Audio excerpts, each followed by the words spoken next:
Sienna's actually calling me. She never calls me. Sienna, what's wrong? If you ever want to see your daughter again, you're going to do exactly as I say. Who is this? Why do you have my daughter's phone? Mommy, go away, leave me alone. Mommy, Mom. Sienna, baby, what are you doing to her? Who is this? What have you done to my daughter? What do you want from me? Listen to me. You need to do exactly as I say. Exactly. Do you understand? I want to talk to my daughter. Let me talk to my daughter. I need to know that she's okay. I have nothing to lose. You're the only one with something to lose, Miss Michaels. Now you need to listen up and listen to me, because I don't care one way or the other if your daughter lives or dies. What happens to her is entirely up to you. Hi everybody, I'm Joe. And I'm Mary. And we're Book Buds. And today we are discussing a thriller I recently read called She's Not Sorry by Mary Kubica. Awesome. Yes. You've read a couple by her now. Yeah, this is my second one, and I have to say I'm a fan. Reading so many thrillers, it's really fun to see how different authors weave their tale. And she's great. I gave this one a 5-star, and I think the previous one was a 5-star. Awesome. So I am enjoying her. Cool. She gives just the right of information without like giving the whole thing away and still keeping you like locked in and engaged. So there was like one little part that I guessed. It was a little predictable, but that doesn't bother me. Like, it didn't make me roll my eyes or anything. Like, it was. Do you get just like happy when you guess it? Sometimes I'm like, yes, I got it right. Yeah, it's like, yeah, it's like a notch in your belt. Yeah. Yes. Okay, so this was a fun one. So as we saw in our scene, so Megan is a nurse, and one day her teenage daughter calls her, and it's like she's been kidnapped, right? But that was a scam, Mary. Oh. She sent those people money, but it was a scam. Her daughter was fine at home. Really? But how did we have her on camera as kidnapped? Well, there was someone on the other end screaming her name, so it was just the imposter. Oh, I was the imposter when I was in that it was the scene. imposter daughter. Oh, okay, so I didn't actually need the gag. But it just looks good for face, you know? It does, yes. It's showbiz. So funny. Okay. So like that starts it all off, and it starts like a whole freaking thing. This woman doesn't get a moment's rest. She's now like just in like a emotional turmoil for the rest of the book. Wow, poor woman. So we do have a spoiler scene as well. Bonus. For later on. Stay tuned. Because those are always more fun.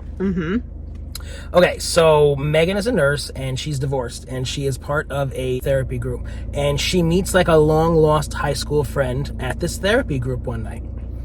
And they get to talking and share stories, reminisce, and like the other woman is having like a hard time, so Megan lets her stay with her one weekend. This is the start of problems. Yeah, it's very kind of her, but sometimes you have to just not. These characters always do these stupid things. You're just like, okay, here we go. This is the setup. Because something's going to happen. Right. Well, and it did. Yeah. Okay, so then Megan gets a new patient in her hospital because she's a nurse. And this woman was like, she fell off a footbridge. And she has like a traumatic brain injury.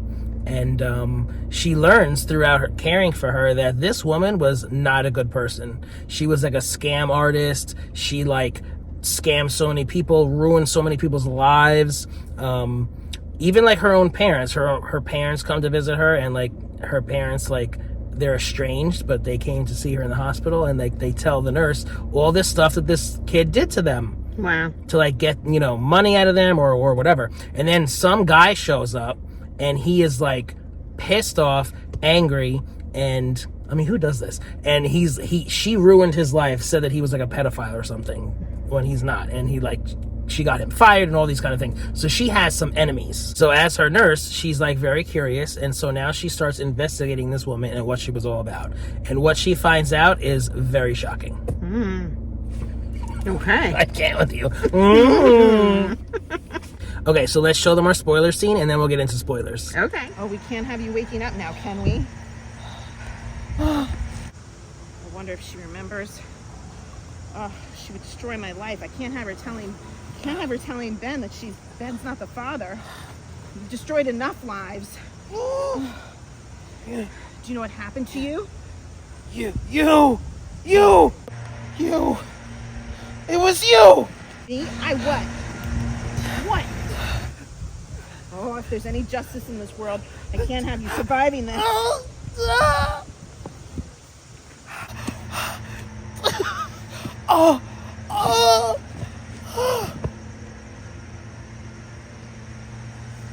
Okay, so what happened was the woman that she met in the support group was not actually her long-lost high school friend. She was just impersonating that long-lost high school friend. This woman is very gullible. She is, poor thing. I told you. So that woman was actually dating her ex-husband. So my ex-husband. Correct. Okay. The father, quote unquote. Spoilers, guys. The father of her child. So basically, when they met that first night at the support group, they went out to like dinner and like she spent the weekend. She like confided in her and told her that Ben is not the father of her child. Ooh, okay. So she used that against her. She wanted to ruin her life. And she tried. How much money did this woman get out of her? Like between the scam with the phone call and then this next bit and all that, was she getting a lot of money out of her? What was she getting? Information, power? Well, she was dating Ben. So she was just like a threat. Yeah. Like the ex-wife. But like when they kidnapped my kid, allegedly, did I pay somebody? Wow. And did it go to that woman? I know you're asking me that. I asked too many hard questions and you don't remember. Did it go to the woman? I mean, I'm sure it was involved somehow.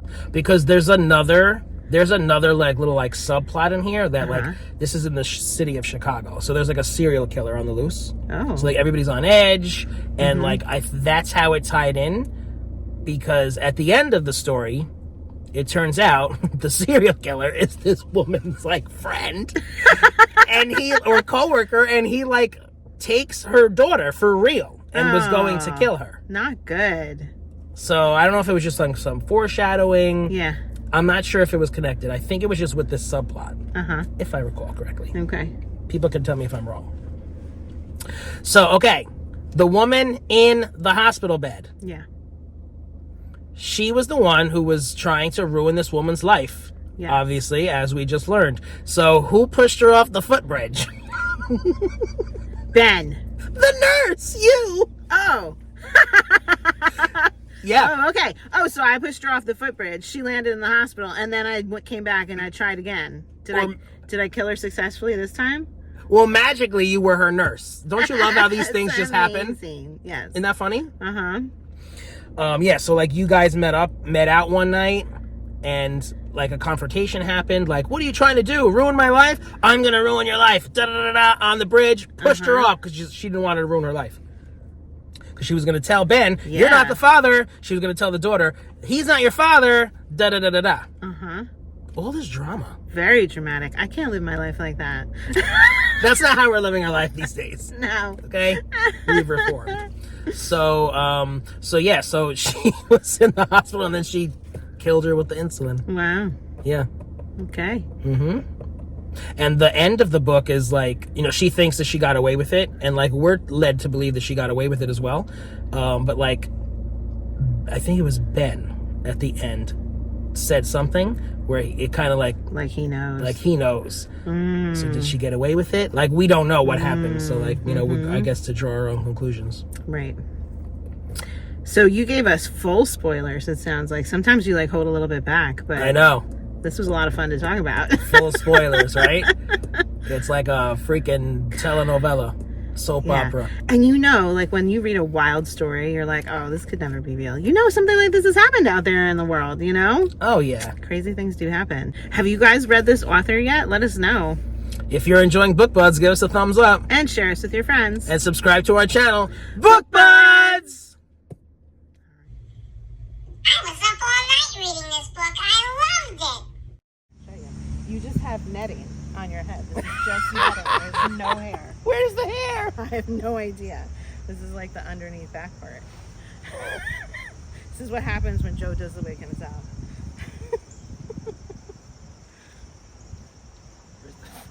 This is the front right here. Right here. This.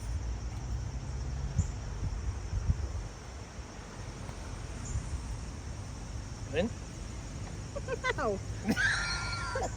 What the hell you think I am? Brain damaged.